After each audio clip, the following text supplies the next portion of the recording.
এ ধ্বংস হব অমৰাবতীপুৰ,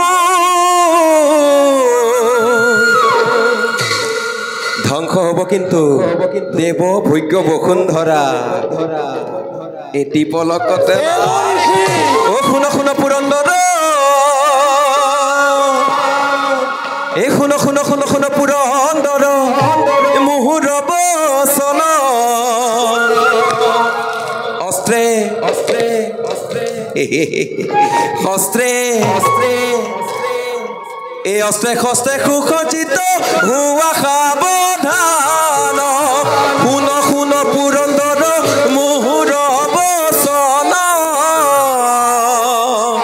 ও প্ৰলয় হুংকাৰে আহে যত দৈত্য গণ। পুৰন্দৰ যদিহে কৰিব নোৱাৰে তাৰ যোগ্য প্ৰতিকাৰ, তেনেহলে কি কৰিবা পুৰন্দৰ নাৰায়ণ?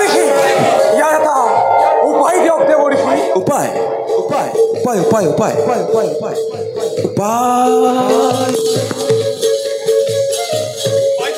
উপায় উপায় উপায় ও যদিহে নোৱাৰা কৰিব দৈত্য নিধন,